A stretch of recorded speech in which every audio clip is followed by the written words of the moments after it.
qanitet, robërit modest.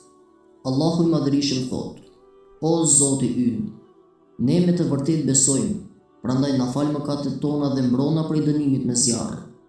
Kaptina Ali Imran, ajeti 16. Hyrje. Modestia është virtyt kyç për njeriu besimtar. Ajo është përmbledhje e shumë virtyteve të tjera në një njeri, në një karakter. Çdo natë në rekatin e tretë në namazin e vitrit lexojmë duan e kunutit. Duaja apo lutja e përuljes. Ajo që dim për këtë dua është pak, një vogëlsi, dhe për këtë arsye kemi nevojë të drejtohemi burimeve islame për qartësi. Fjala kunut ka kuptimin përulje, lutje, bindje, modesti, dëgjueshmëri dhe adhurim, kryerje e urdhrit, falje namazit duke zgjatur kiamin dhe rukut. Fjala kunut do me thënë dëgjueshmëri dhe mirësie për kushtimit fetar.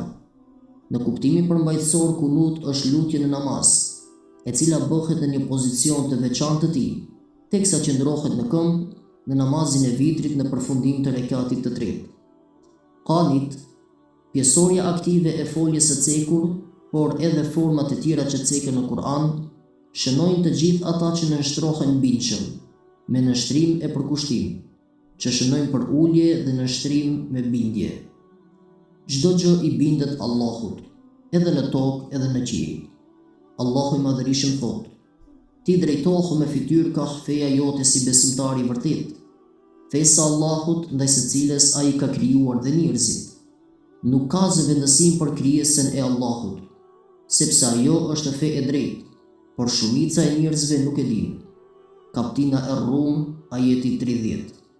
Gjithashtu thot Allahu i Madhërisht: Të ati janë krejt çka kanë në qiell dhe në tokë, ati i përkulet çdo gjë.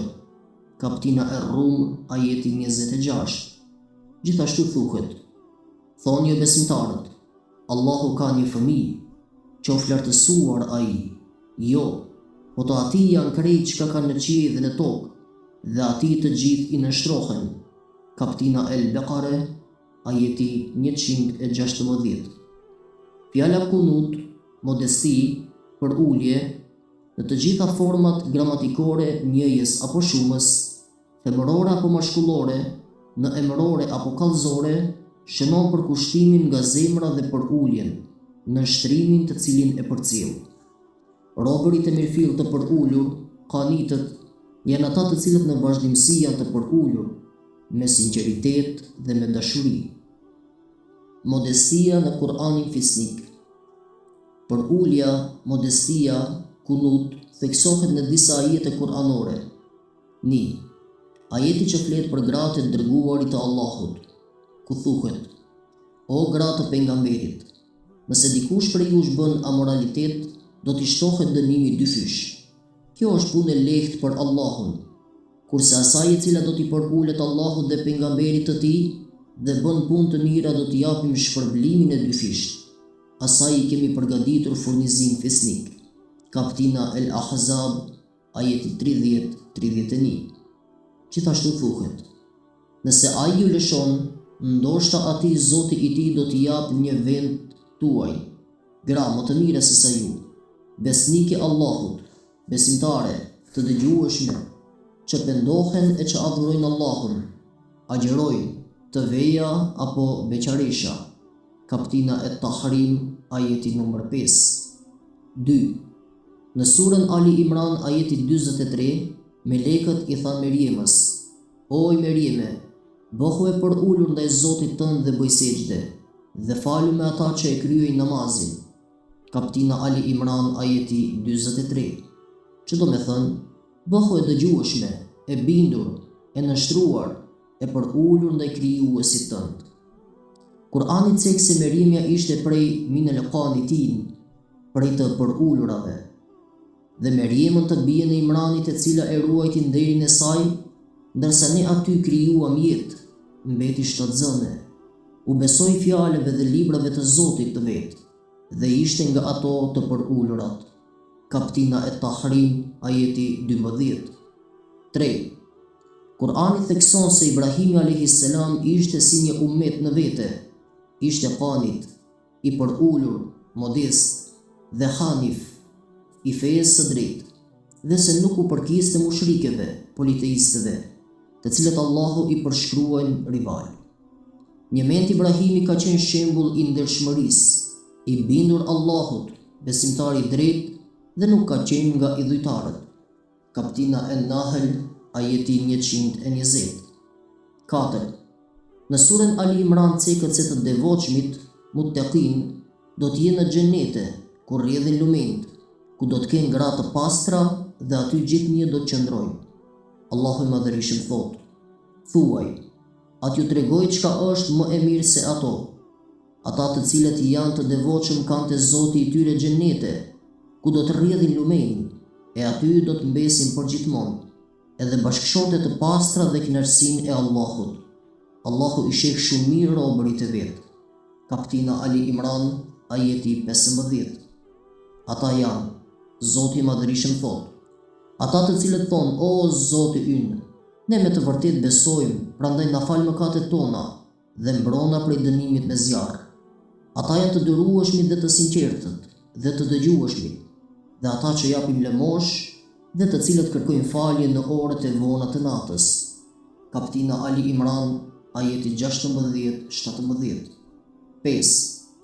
Allahu Gjellëshanuhu flet për 10 grupe njerëzish, të cilët i do dhe të cilët do t'i falë, duke u shpërndar një bollëk shpërblimesh. Allahu i Madhërisht thotë: me të vërtet muslimanëve dhe muslimaneve, besimtarëve e besimtarëve, dhe të dëgjueshmëve dhe të dëgjueshmeve, dhe të sinqertëve dhe të sinqertave, të durueshmëve dhe të durueshmeve, të përulurve dhe të përulurave, dhe atyre që japin lëmosh dhe ato që japin lëmosh, dhe atyre që agjerojnë dhe ato që agjerojnë, dhe ata që i ruajnë organet e tyre gjinitale, dhe ato që i ruajnë organet e tyre gjinitale, dhe të cilët e përmendin shpesh Allahun, dhe të cilat e përmendin Allahun me të vërtet. Por gjithë këta Allahu ka përgatitur falje dhe shpërblim shumë të madh. Kaptina El Ahzab, ajeti 35. 6. Gratë e përulura dhe të dëgjueshme ceken dhe në surën En-Nisa, ku thuhet: meshkujt përkujdesen për gratë, me që Allahu i ka graduar meshkuj, me disa cilësi mbi to, dhe me që ata shpenzojnë nga pasuria e tyre për furnizim. Por këta gratë janë të dëgjueshme dhe gjatë mungesës së burrave të tyre ato kujdesen për ato që duhet kujdesur, sepse Allahu i ruan ato. Ndërsa atyre grave, nga bindja të cilave druani, këshilloni ato, pastaj largoni nga shtrati me to dhe rrihni lehtë nëse është nevoja. E nëse ato ju binden, atëherë mos u bëni dhunë atyre. Allahu padyshim është i lartësuar dhe i madhëruar. Kaptina En-Nisa, ajeti 30. Ata që e zgjasin kiamin dhe rukun. Fjala qanit në disa ajete tregon persona të cilët e zgjasin kiamin, qëndrimin në këmbë, në namaz dhe qorton ata të cilët pasi marrin mëshirën e Allahut, kthejnë kokën anash dhe largohen nga besimi i drejtë.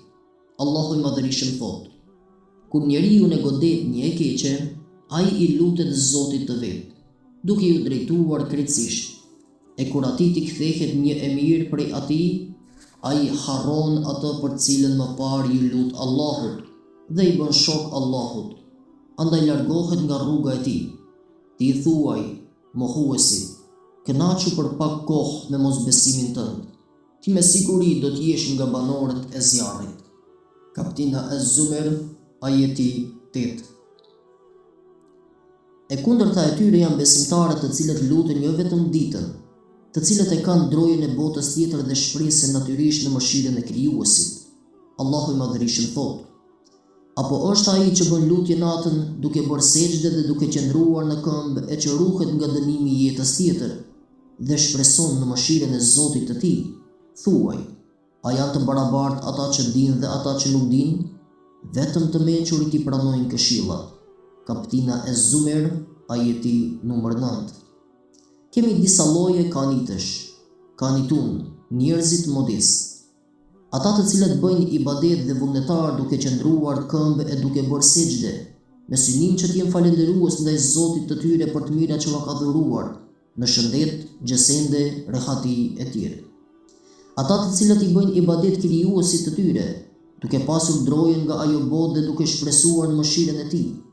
Robërimi ndaj krijuesit është i vetmi i drejtë kërshi robërimeve të ndryshme ndaj gjërave botërore, siç është ana materiale, epshi, lakmia, pushteti e tjerë.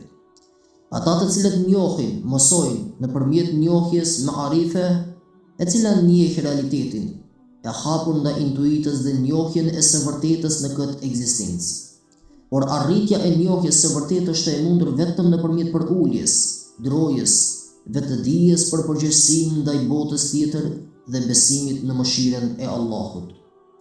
Pra kunuti përfshin zgjatjen e kijamit, qëndrimit në këmbë, kiraetit, leximit Kur'anit, duas, lutjes dhe vazhdimit të përuljes. Në vitër, kënit quhet namazliu sepse ai e zgjat qëndrimin në këmbë. Lexon Kur'an, bën lutje, është i përulur, i heshtur dhe modest. Sahabët, shokët e pejgamberit alayhis salam, pas shpalljes së ajetit të sipërm e Zumer 8 dhe 9, faleshin më shumë seriozitet, përkushtim, përulje, me shumë devotshmëri e qetësi, duke i lidhur zemrat e tyre vetëm me namazin dhe madhështinë e Allahut të madhëruar. Ja duaja, lutja e kunutit me gjerma shqip dhe me përkthim shqip. O Allah, ne vetëm nga ti kërkojmë ndihmë dhe nga ti kërkojmë falje dhe prej teje udhëzim kërkojmë. Ne të besojmë ty dhe ty me pendim të drejtohemi dhe të ti mbështetemi. Ty të lavdërojmë në mënyrën më të mirë të mundshme. Ty të falenderojmë për begatit dhe nuk të jemi mosmirnjohës dhe mohues. Ne e lëm dhe e braktisim atë që nuk të bindet. O Allah, vetëm ty të adhurojmë, ty të bëjmë namaz dhe ty të bëjmë sejdë. Drejt teje nxitojmë dhe të ty shërbejmë. Shpresojmë mëshirën tënde dhe druajmë nga ndëshkimi yt, i cili është pa dyshim për ata të cilët janë mohues.